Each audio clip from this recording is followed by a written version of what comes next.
It's the Date Master checking in, aka the Vindicator. Like I said, I was gonna start back doing this content. I've been getting not a lot, but just a couple of subscribers here and there. And one of my videos I see has been trending and spiking a little bit, which is the Why Women Love Rough Sex. What we're gonna talk about today, we're gonna get into the analysis of modern day dysfunction.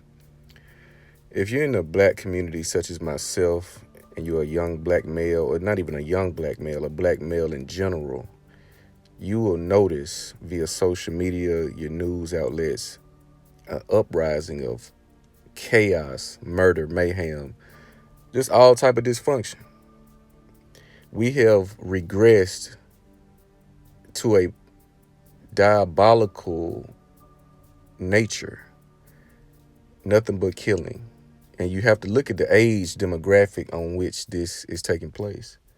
We have demons, and people may not like my word usage, but we have demons running around the black community, causing nothing but chaos and destruction. And there are parents that are responsible for this dilemma that we're facing. The analysis of the modern day dysfunction, it roots in relationship failure. The relationship between the woman and the man, to where the roles have been reversed. Men using their lower vibration to operate, thinking with their small head and not the big head, looking to self-medicate via sex, no matter what results or what comes of it, no matter what's reproduced, they will engage in the behavior and the activity that will create such heartless creatures. And that's on both sides. It's boys and girls. We're seeing young boys and girls, because they're not men and women, young boys and girls inflicting so much pain and damage to one another without any remorse. So we have to ask, what environment or what set of conditions would create such a being? Yes, we must acknowledge, first and foremost, we absolutely must acknowledge the role that white supremacy and white dominance has played in our situations. The meddling, the conditioning, the media campaigns, the propaganda campaigns, the psychological warfare that has been inflicted upon us for a few hundred years, if not thousands of years, since our interaction with our antagonists. So we must acknowledge that first and foremost. However, we can't blame the white man for everything that we do, because what we have noticed is the masculine traits that our young girls are exhibiting. Because there's no father figure in the home. There's no feminine women in the home raising our children. They have adapted into a masculine female, which is the recipe for chaos, which is no different than the feminine male, which is a formula and recipe for chaos. When relationships fail, your family is going to be impacted by that. This residual effects that trickle down, and it expands throughout the family structure. So once you start breeding and raising women and men in opposite positions, when you raise men as women and you raise women as men, you're going to see the chaos that you see today. And that's because men have let their guard down. There's a disconnect between the elder generation of men and the younger generation of men. There's a great disconnect. I have these conversations with my father,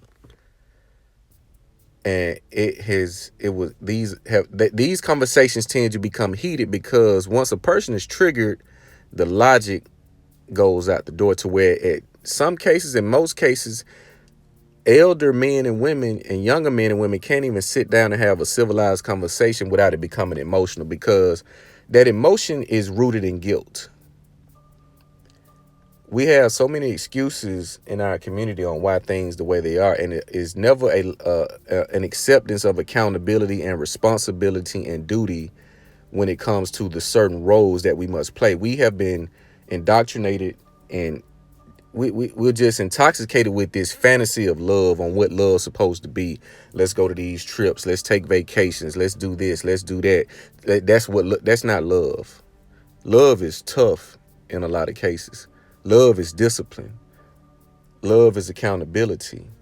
Love is progression. If we're not progression, I was having a conversation with my younger brother, and I said, there's a difference between love and appreciation. I don't want you to love me. I want you to appreciate and respect me, because when you appreciate something, you take care of it. You value it. You do everything in your power to preserve it. When you love something, you only love it as long as it's giving you the feeling that you're seeking. That's why women can be in love with 6 different type of dudes or 6 different dudes and claim with all conviction that they love this. They love the 5th the same, in the same capacity they love the 1st. And we know that's a lie. We know that's a lie. The only human that a woman can love unconditionally unto the utmost will be her children, or our children, because she didn't make the child alone. But because we have been intoxicated and infiltrated with all of these ideals and ideologies of what love's supposed to look like, all of this fantasy, this Tyler Perry, all of this save the day, knight in shining armor, tall, dark, and handsome, all of these things that we've been indoctrinated with has tainted our logic. We don't operate on logic. We operate off emotion. So we have to hold all parties accountable. That's the